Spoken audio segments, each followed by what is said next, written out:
যে দল ছেড়ে এসে 28 বছর আগে নতুন দল ঘোষণা করেছিলেন, এবার কি সেই দলেই ফিরতে চলেছেন মমতা বন্দ্যোপাধ্যায়? তৃণমূল কংগ্রেস হাতছাড়া হওয়ার মুখে নিজেই কি দল ছেড়ে দিচ্ছেন মমতা বন্দ্যোপাধ্যায়, অভিষেক বন্দ্যোপাধ্যায়? বহুদিন পর ইন্ডিয়া ব্লকের বৈঠকে হাজির হয়েছিলেন মমতা বন্দ্যোপাধ্যায়।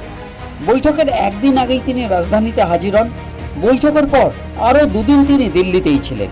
মঙ্গলবার মমতার কালীঘাটের বাড়ির অদূরে যখন সিআইডি তল্লাশি চলছে, ঠিক একই সময়ে মমতা সোনিয়া গান্ধীর বাড়িতে পৌঁছে যান। কেন ঠিক তখনই মমতা বন্দ্যোপাধ্যায় সোনিয়া গান্ধীর বাড়িতে গেলেন, তা নিয়ে চলছে জল্পনা। এখানেই শেষ নয়, বুধবার অভিষেক বন্দ্যোপাধ্যায় যান 10 জনপথ রোডে। দুজনের মধ্যে প্রায় ঘন্টা দেড়েক কথা হয়েছে বলে সূত্রের খবর।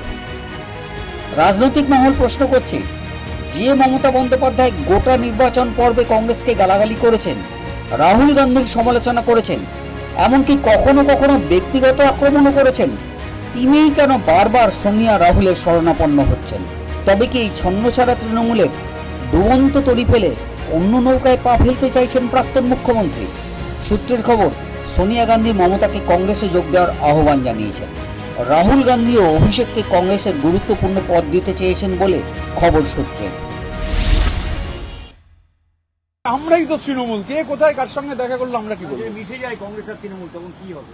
আমরা মিশছি না, আমরা কংগ্রেসের সাথে মিশছি না, দায়িত্ব নিয়ে বলতে পারি। আমাদের পরিষদীয় দল আমরা, এবং আমি এমপিদের যাদের সঙ্গে কথা হয়েছে তারাও কংগ্রেসের সঙ্গে মিশছেন না। এটাও আমি তাদেরটা তারা বলবেন, কিন্তু এটা আমি শুনেছি তারাও মিশছেন না। তো সংখ্যাগরিষ্ঠ এমপি কংগ্রেসের সাথে মিশছেন না, সংখ্যাগরিষ্ঠ এমএলএ, সংখ্যাগরিষ্ঠ মানে কি এখন তো সংখ্যাটা উত্তরোত্তর বৃদ্ধি পাবে, তারাও মিশছেন না। এরপরে হচ্ছে জেলা পরিষদও তো বহু জায়গায় তারা যারা আছেন অনেকের সাথে কথা হলো, কেউ মিশছেন না। মিউনিসিপ্যালিটি কেউ মিশবে না। তাহলে কংগ্রেসের সাথে মেশার প্রশ্নটা উঠছে কোথায়? কে ইন্ডিভিজুয়ালি কি করেছেন সে নিয়ে কি বলবো? তখন কংগ্রেস, অন্যদিকে তৃণমূল কংগ্রেসের সর্বোচ্চ নেতৃত্ব তারা বৈঠক করেছে। তার আগের দিন তো বৈঠক হয়েছে, ইন্ডিয়া ব্লকেরও বৈঠক হয়েছে। তো এখন যদি কোনো দ্বিপাক্ষিক বৈঠক হয়ে থাকে, তো সেই দ্বিপাক্ষিক বৈঠক সেখানে তারা কি আলোচনা করেছেন সেটা নিয়ে এই মুহূর্তে বলার কোনো অবকাশ নেই। কংগ্রেস হাইকমান্ডের সঙ্গে সখ্যতা বাড়ালেও প্রদেশ কংগ্রেস মমতার বিরুদ্ধে সরব হয়েছেন গোটা পর্বে। প্রদেশ কংগ্রেস নেতৃত্ব আদৌ কি মেনে নেবেন মমতার এই কংগ্রেসে ফিরে আসার সিদ্ধান্ত? অনুমানের উপর ভিত্তি করে কি মন্তব্য করবো? হোক, তারপর তখন দেখা যাবে। মানবেন? হোক তাহলে তারপর আগে থেকে বলতে যাবো কেন? কি তখন হোক, তারপর দেখা যাবে। নর্দমার জল যদি পুকুরে পড়ে বা নদী, নর্দমার জল গঙ্গায় পড়ে, গঙ্গার পবিত্র জলকেও নষ্ট করে দিয়েছিল। রাজীব গান্ধীকে গঙ্গা অ্যাকশন প্ল্যান করে সেই জলকে পবিত্র করতে হয়েছে। তৃণমূলের এখনো যারা আছে তারা হচ্ছে সেই নর্দমার পরিত্যক্ত জল ছাড়া আর কিছু নাই। ওগুলোকে নিয়ে কংগ্রেস কেন নিজের ক্ষতি করবে? কংগ্রেস ছেড়ে বেরিয়ে এসে 1998 সালের 1 জানুয়ারি মমতা বন্দ্যোপাধ্যায় তৃণমূল কংগ্রেস প্রতিষ্ঠা করেন। এরপর তার আক্রমণে বারবারই পড়েছে কংগ্রেস নেতৃত্ব।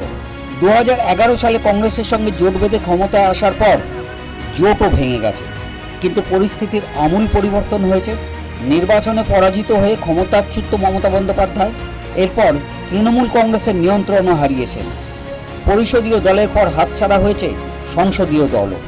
অনেকেরই ধারণা এরপর তৃণমূলের নাম প্রতীকও তার হাতছাড়া হতে চলেছে। এই পরিস্থিতিতে মমতা বন্দ্যোপাধ্যায় কংগ্রেসে ফিরে এলে সম্পূর্ণ নতুন এক রাজনৈতিক সমীকরণ দেখা দেবে। অনেক অঙ্কই তখন নতুন করে কষতে হবে রাজনৈতিক বিশ্লেষকদের। News time.